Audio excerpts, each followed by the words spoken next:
Roberto Jefferson, bom dia. Deixa assim que ele vai chegar. As chegadas são sempre nervosas. Bom dia, Roberto Jefferson. Bom dia. Como é que estamos? Tudo bem? Tudo bem, graças a Deus. Acordou cedo hoje? Acompanhou a movimentação no noticiário?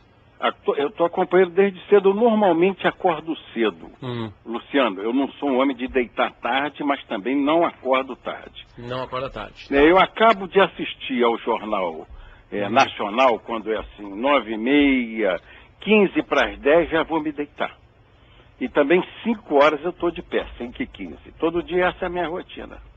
O senhor viu que no noticiário de hoje teve um link aí com o Mensalão, na Operação Lava Jato. Um jornal que teve... como é que a gente pode dizer? Não sei se foi... A denúncia que os investigadores, né? Através do depoimento dos delatores, estão apurando se o empréstimo, esse contraído junto ao Banco Chain, os 12 milhões para o José Carlos Bonlai, se esse empréstimo, se 6 milhões teriam sido destinados ao Ronan Maria Pinto para acobertar as investigações ou as informações do caso Celso Daniel. Roberto Jefferson, você acompanhou essas notícias hoje pela manhã? Acompanhei. Isso envolve também, isso passa pelo Marcos Valério, não passa? Sem dúvida, é a partir de uma informação dele. Pois é isso aí. Isso é lá atrás, isso vem lá do passado, né? O passado continua vivo, né? Luciano? O passado continua vivo. É por isso que é Carbono 14 o nome, né? Que é um elemento que se usa para descobrir coisas do passado. Por isso que colocaram o nome da operação assim. Davi? Não, naquela época, lá faz 11 anos, isso, acho, né? Eu entrevistei o senador Roberto Jefferson, né? Ele estava meio que sem falar, e aí eu entrevistei quando ele estava em Porto Alegre, numa passagem que ele ia para a Serra depois, né? Meio que em retiro. E eu me lembro de algumas declarações importantes do senhor naquela época, o senhor dizendo que havia um envolvimento de muitas pessoas, né, de mais de centenas de pessoas, mais de umas 200 pessoas envolvidas em todo aquele escândalo. Eu queria que o senhor detalhasse, explicasse melhor, acho que as pessoas não estão... Davi, agora você é internacional, você está morando em Boston? Estou morando em Boston, é verdade. Você é internacional, Davi? Eu sou... Naquela época ele era de Porto Alegre. Eu estive com ele umas 2 ou 3 vezes, inclusive... Foi na casa da Sônia Santos, não é isso? Isso mesmo. Depois, eu não sabia que você estava morando em Boston, pegando esse calorzinho de Boston, não. Não, agora o tempo já melhorou. Seu Roberto Jefferson, a pergunta do Davi, tem mais coisas que o senhor não falou naquela época? Não, eu falei tudo. O Davi esteve longamente comigo naquela época, e eu fui sincero a ele. O que eu sabia naquela época eu revelei. E agora o que eu tenho visto... são fatos conexos, né, a partir do depoimento do Pedro Correia, a partir do depoimento do senador Delcídio Amaral, que no Petrolão estavam as fontes de financiamento do Mensalão. Saía dinheiro dessas empreiteiras que servem à Petrobras para financiar aquela compra de votos no plenário do Congresso Nacional. Então, o Petrolão estava também no financiamento do Mensalão. Não era só o Marcos Valério nas suas contas de publicidade. Havia um financiamento muito maior. Quer dizer, o dinheiro abastecia, o que o senhor está dizendo é que esse dinheiro desviado da corrupção na Petrobras abastecia também essa compra de apoio político no Congresso. Sim, eu estou repetindo. O Pedro Corrêa, eu li nas revistas semanais... Na delação. A delação do deputado Pedro Corrêa, que era o presidente... se não me engano, do PP na época. Partido Progressista. Do PP na época, ele está dizendo isso. Que desde aquela época os recursos saíam também para financiamento mensal. Ele é claro no que diz, reafirmando o que eu falei naquela época, saía recurso do Petrolão para financiar o Mensalão. O que o senhor sabe, assim, que o senhor pode dar de informações sobre esse caso do Celso Daniel, do assassinato do Celso Daniel? Isso eu não sei. Eu me lembro que eu fui até intimado a São Paulo promotores de São Paulo para falar sobre isso. Isso eu não tenho nenhuma informação. A briga é sempre a mesma, né? É dinheiro. Na raiz de tudo é dinheiro. Esse Ronan é um empresário de ônibus que me parece fazia parte do financiamento dos esquemas eleitorais do PT naquela época. Exatamente. Não é? Empresa de ônibus, empresa de lixo. Mas eu não sei, sobre o homicídio, seria completa leviandade da minha parte eu fazer qualquer especulação. Se fala muito de valores nas duas operações, né? Se cita sempre que o maior escândalo em valores, né, é o Petrolão. O mensalão, de tudo que apareceu de valores, aqueles valores são reais ou eles movimentaram mais milhões do que a gente imagina? Eu não tinha noção do tamanho nem naquela época. Era muito dinheiro, porque dava 30, 40, 50 mil reais por mês a vários deputados para manterem aquela linha de lealdade ao governo do PT, ao governo do Lula no plenário da Câmara. Então eu não tenho noção de valores, mas era muito dinheiro, porque era muita gente que recebia, né? O senhor sempre disse que o ex-ministro José Dirceu, que foi preso no Mensalão, agora represo no Petrolão, seria o indutor, o mentor, talvez. O senhor, na época, disse que o ex-presidente Lula não sabia. O senhor mantém essa ideia de que Lula não sabia do que estava acontecendo? Diante dos fatos de hoje, que a imprensa nos mostra, e diante dos fatos da Operação Lava Jato, não há mais como negar a participação do Lula. Àquela época, eu, Roberto Jefferson, tive a impressão que todo o esquema criminoso ficava na coordenação do Genuíno na presidência do PT, do Delúbio como tesoureiro, com o comando do Zé Dirceu na Casa Civil. Tanto que cometi o desatino de ir contar ao Lula o que eu agora tenho certeza sobre o Mensalão, coisa que o Lula já sabia. Na época o senhor seria avisar o ex-presidente Lula do que estava acontecendo, é isso? Foi porque eu fui deputado,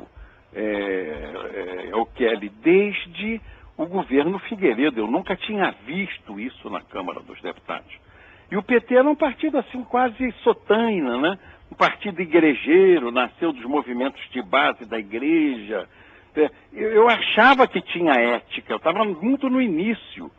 E eu sinceramente acreditava que o Lula era inocente, não soubesse que aquilo estava vendo. O que lhe fez mudar de ideia? Durante os fatos, a posição do Barbosa, meu advogado, e a investigação que ele fez, o que começou a ficar sendo esclarecido pela imprensa, até a explosão agora dessas investigações que são movidas pelo Ministério Público e pela Polícia Federal e a Justiça Federal. Roberto Jefferson, há um descrédito brasileiro, um descrédito nacional da população com políticos, né? Para entender melhor, assim, por que o senhor aceitou, junto com o PTB, o pagamento de mensalão? Não, eu não aceitei mensalão, não. A crise do PTB, a crise nossa no PTB, o Luciano, é porque nós não aceitamos mensalão. Como não aceitamos agora fazer mensalão. Porque o mensalão voltou. Essa janela partidária foi de novo o mensalão. O mensalão 2, a revanche. Você era assediado, o deputado diz assim, eu estou devendo 1 milhão da campanha, preciso pagar 1 milhão, mas preciso de manutenção, me vem aí a eleição municipal, eu quero 30, eu quero 40, eu quero 50 por mês para poder financiar os meus vereadores, os meus prefeitos. O mensalão voltou agora com essa janela, porque o PT patrocinou essa fragmentação partidária que é a raiz da corrupção. É que eu cito uma frase do Joaquim Barbosa, né? Que era ministro, né, do Supremo, né? Jefferson, abre aspas para ele, Jefferson se valeu da liderança do partido para obter recursos em benefício próprio. Foi a STF. Mas não fiz isso em benefício próprio. Você repare, nem eu nem o PTB.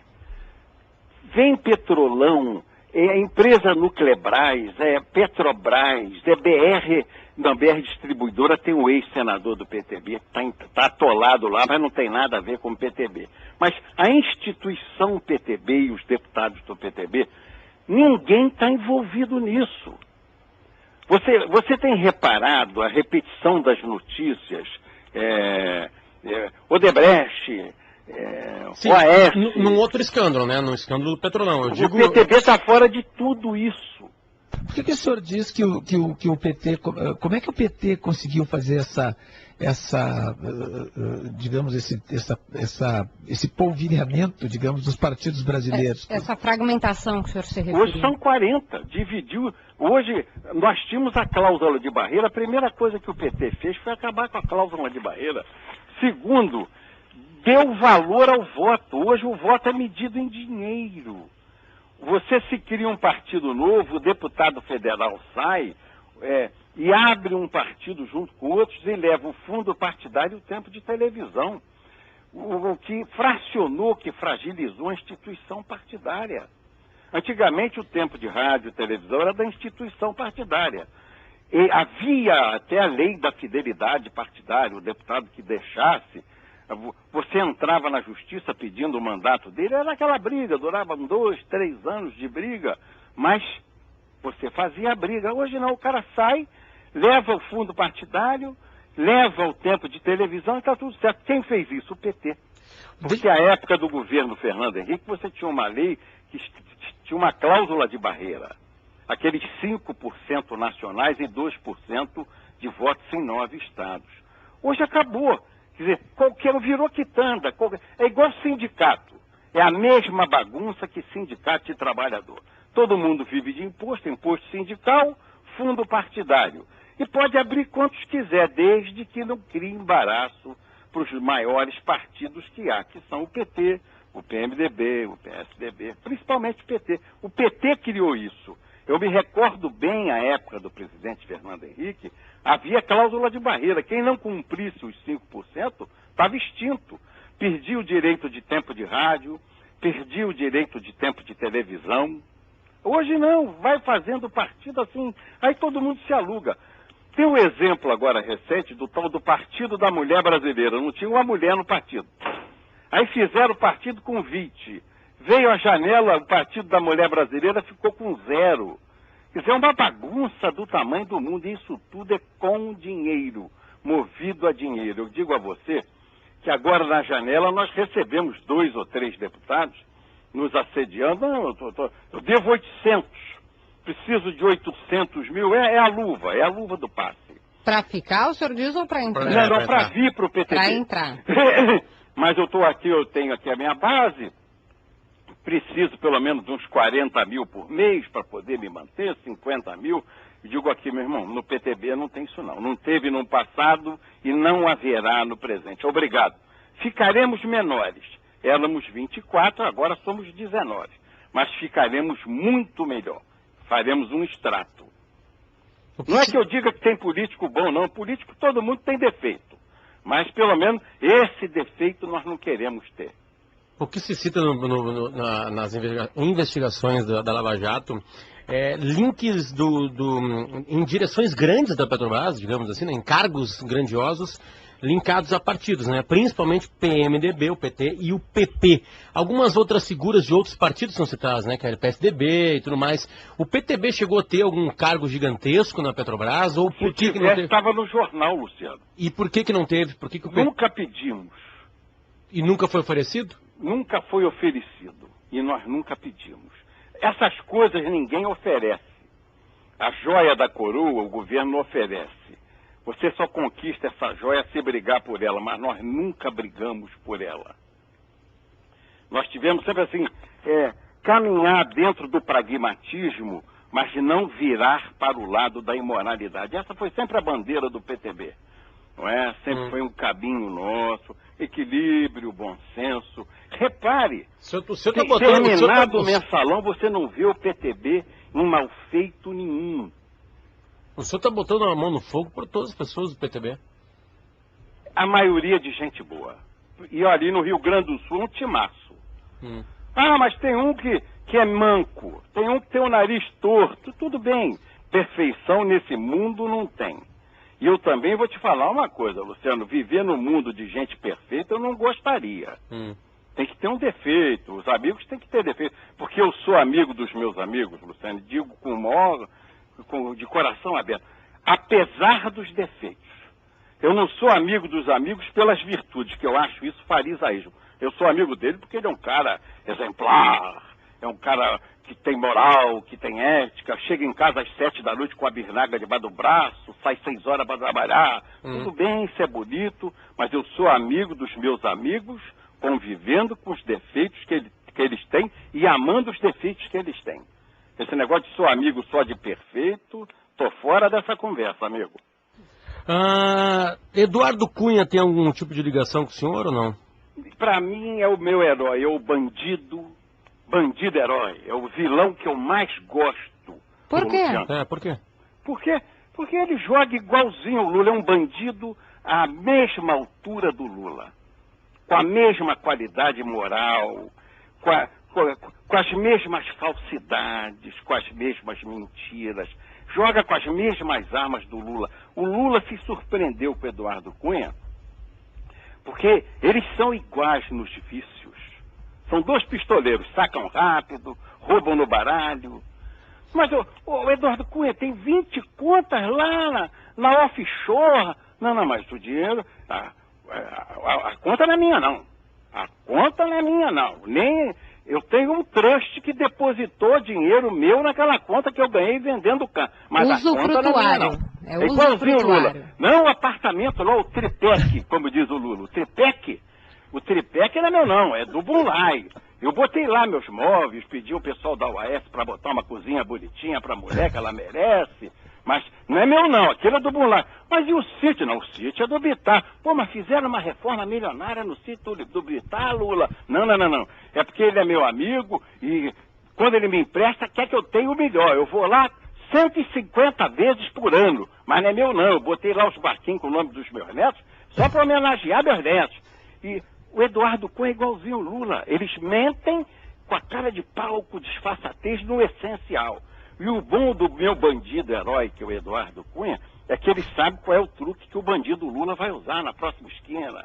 Como é que ele vai sacar o revólver? Como é que ele vai se homiziar atrás do poste para poder atirar? E faz igualzinho. E nessa luta, assim, persistente, sem escrúpulos, sem apego à ética, um está ofendendo e está destruindo o outro. Isso é que eu me fico feliz. Eu quero ver, afinal, o meu bandido predileto, que é o Eduardo Cunha. O país não sofre com isso também? O país está vivendo isso, tem que passar por isso. É um amadurecimento. Porque, por um outro lado, você tem o amadurecimento das instituições jurídicas. O show quem está dando agora é o Ministério Público, é a Polícia Federal, é o Poder Judiciário. Não fosse o Poder Judiciário, nós não teríamos essa Lava Jato. Não fosse esse jovem juiz, o Sérgio Moro, o Sérgio Moro, o doutor Sérgio Moro, com essa qualidade moral, essa coragem cívica de enfrentar essa estrutura de poder e vir com humildade, com serenidade, persistência, demolindo tudo, nós não teríamos essa visão no Brasil hoje. Porque a oposição, o Luciano, também está envolvida nisso. Porque empreiteira financia todo mundo. Então, como é que o cara que não é cotó vai pisar o rabo do outro? Então fica quieto. Não, vamos fazer pedalada fiscal, vamos pela pedalada fiscal. Mas não era mais fácil caminhar pela corrupção que está no escândalo, mas se puxar muito na corrupção, pega na gente. Como o juiz Moro não tem como o juiz Moro não tem nenhum compromisso com partido nenhum, ele é a lei. Ele sintetiza o sentimento do povo de justiça, do povo que cansou da cleptocracia. Todo político vai lá, se locupleta, rouba e o povo paga a conta. Tá aí, roubaram. Já aumentaram tudo. Conta de luz, comida no supermercado, o imposto está pela hora da morte. Por quê? Para tapar o buraco do assalto que foi feito para Dona Dilma ganhar a eleição. Quem é que desperta mais os seus instintos primitivos? Hoje eu não tenho isso, passou. Eu não tenho. Eu te falo isso de coração, Kelly, passou. Eu vejo o Zé Dirceu passando o sofrimento que está passando, magro, preso outra vez. Sente nada, não? Eu sei o que é cadeia, é uma coisa humilhante. Como é que foram os seus dias na prisão? Muito humilhantes. O que o senhor conta de lá, de dentro? O pior momento lá dentro. Você acorda de manhã cedo, primeiro, você tem que usar chinelo de dedo, sandália havaiana branca, bermuda azul. Eu não sei em outras cadeias, mas na onde eu cumpri 14 meses de cadeia foi assim. E camiseta branca. Aí acorda, antes do café da manhã, eu confere. Você vai, eu sou R, Roberto ficava mais no final da fila. Todos vão sendo chamados, mão para trás, cabeça baixa. Roberto Jefferson, presente, senhor! De noite o confere antes de dormir. Roberto Jefferson, presente, senhor! E é com todo mundo isso. E não pode olhar no olho do guarda porque você está querendo dominar a cabeça do guarda, ou se olhar no olho do guarda porque você quer enfrentar o guarda. É aquele coletivo e aquele cheiro de suor, de homem, de gente doente. O senhor estava na cela com quem? Ou era sozinho? Com muita gente. Com quem? É muita gente, não é ninguém importante que eu tivesse que registrar. O senhor não fez amizade lá dentro? Claro que fiz, você faz amizade. E tem que viver, tem que fazer amizade para cima e para baixo. E eu quero te dizer o seguinte, mas não é uma coisa que a gente queira repetir, rememorar. É muito duro. É tuberculose, você lava a privada, não é privada, é boi. Que é a privada turca, aquela que você vai agachar. Não é a privada romana que é sentada. O senhor teve que limpar a privada? Limpar a privada, varrer cela, limpar a parede. É o pernilongo que morde todo mundo. Você acorda todo picado de pernilongo. Não tem isso. Eu não estou reclamando. Você me fez a pergunta. Sim. Aceitei como uma lição na vida. E as pedras que colhi nesse caminho, eu fiz dela degraus para melhorar. O senhor consegue lembrar o pior momento dentro da... Qual foi o pior? Os piores momentos é que eu tinha de 20 em 20 dias uma infecção de fígado. Eu tinha colangite não diagnosticada. Eu tinha febre de 40 graus. Ficava eu doente, tomando antibiótico poderoso, sem poder fazer os exames. Até eu poder sair. Agora, 3 anos depois da cirurgia, eu já fiz 4 cirurgias de barriga aberta, é que nós descobrimos que o meu problema era uma grave obstrução na via biliar, em consequência de um pequeno problema cirúrgico havido na cirurgia de extração do câncer de pâncreas há 3 anos atrás, e nós produzimos 1 litro de bile por dia. Como ela não passava, ela começava a forçar a alça intestinal. Eu tinha um bolo na tripa, em linguagem popular, eu tinha um nó na tripa que me deixou doente 3 anos. Graças a Deus, desde o dia 7 de janeiro, quando descoberto o problema, eu fiz a derradeira cirurgia, eu tenho me sentido muito bem. Mas esse era o pior momento, aquele febrão 40 graus, eu tinha que me enrolar no cobertor, ficar sentado na minha cama, né, batendo queixo, com frio, tomando um antibiótico, outro antibiótico, ou aquele outro antibiótico. Mas tudo isso é uma construção, tudo isso é uma lição que Deus me deu. Roberto Jefferson... Eu não tenho o que reclamar. A gente está conversando aqui há um bom tempo, o senhor é envolvente, carismático, um bom papo. Isso, não estou sendo irônico, por favor, eu sinto isso mesmo. Né? Nós 3 aqui estamos sentindo, acho que a audiência também, pelo que já chega para a gente no WhatsApp aqui. O STF errou com o senhor? O senhor não fez nada para estar na prisão? O que o senhor acha disso? Não. Onde que o senhor errou? Por que o senhor pagou isso? Eu não falei claramente que recebi 4 milhões do Marco Valério para o meu partido? Em 2 vezes, uma de 1.800, outra de 2.200? O STF não errou comigo, não. Eu não reclamo da justiça, foi feita a justiça. Eu não fiz delação premiada, poderia ter feito, mas não quis fazer.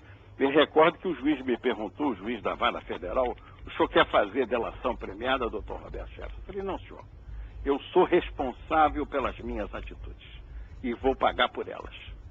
E a minha cadeia foi até acima da cadeia do Zé Genuíno.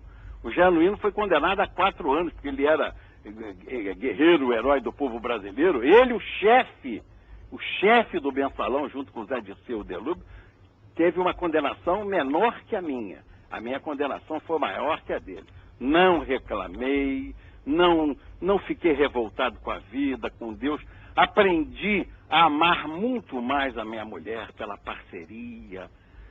O senhor casou recentemente, não? Estou me lembrando de uma notícia que a gente fez aqui. Casamos, eu vivi com ela desde 2012, mas nós não éramos casados. Eu saí em maio, no dia 14, se eu não me engano, no dia 13, Eu acho que foi no dia 13, no dia de Nossa Senhora de Fátima, e no dia 29 nós nos casamos. O senhor disse que fez amizades na cadeia, então o senhor mantém ainda alguma dessas amizades?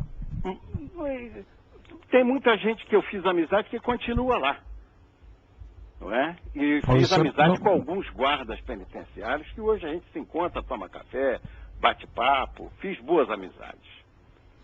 Tem o lado bom, tem o lado ruim. Roberto Jefferson, última pergunta.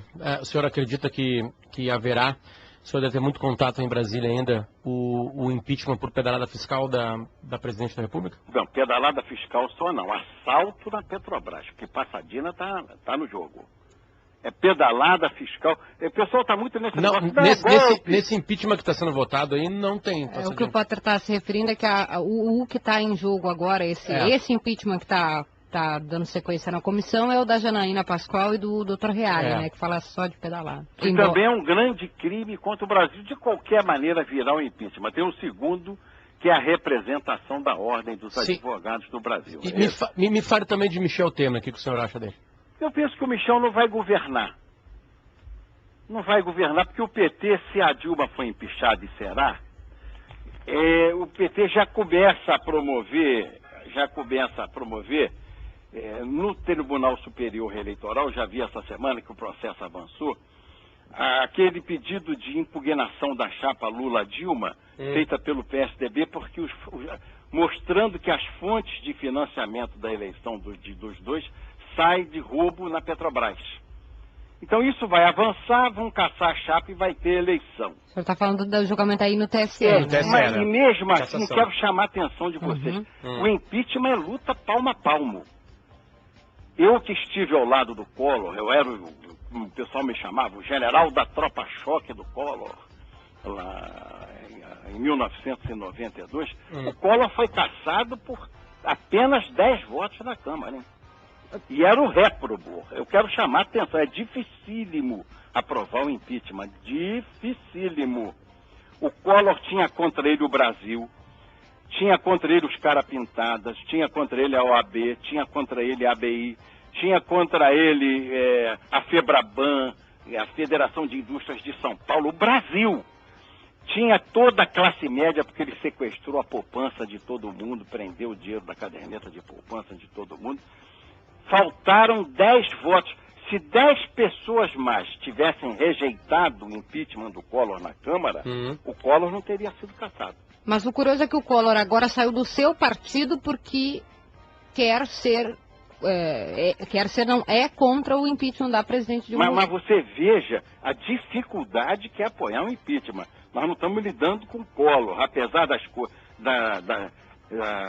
dos fatos serem parecidos, o processo contra o PT por causa dessa mais indecente corrupção que a humanidade conheceu, a mais indecente corrupção patrocinada por um partido político para se aboletar no poder, vai ser difícil caçar, empichar a Dilma. E o Collor saiu porque a Cristiane, minha filha, que é a presidente do PTB, que é uma gracinha que está fazendo agora a minha recondução, junto com os meus amigos, como o Zambiase, como o Campos Machado, eles querem a minha volta para me homenagear. O senhor vai voltar, desculpa, eu estou lhe interrompendo, mas é porque é tanta pergunta. O senhor vai voltar para a presidência do PTB? Está convocado o diretório para me reconduzir, a Cristiane Brasil, deputada federal, presidente do PTB, por um gesto de extrema generosidade dela, inspirada por pessoas sensíveis, como é o Zambiase, o Campos Machado. Convocou para dia 14 de abril, 14 é uma data inclusive emblemática, porque é o número do PTB, número 14, 14 de abril em Brasília, e está lá o edital de convocação. Recondução de Roberto Jefferson à presidência nacional do PTB. Eu tenho certeza que o senhor vai ser reconduzido. E aí eu vou fazer uma pergunta, já na nossa intimidade aqui de 30 e poucos minutos de conversa. Se aparecer algum governo oferecendo ao PTB quase 5 milhões de reais para a gente angariar uns votos aí, o senhor aceitaria de novo? Eu não falo nome feio porque eu não tenho o hábito da família do Lula. Que está naquela fase anal. Você ouve as gravações da dona Marisa, é para enfiar ali. Você ouve o Lula, é para botar ali. Se alguém oferecer 5 milhões de reais para o PTB, eu vou usar as frases, com todo respeito, dessa fase anal da família Lula e vou mandar enfiar lá também, tá certo assim? Roberto Jefferson, obrigado pelo papo com a gente aqui.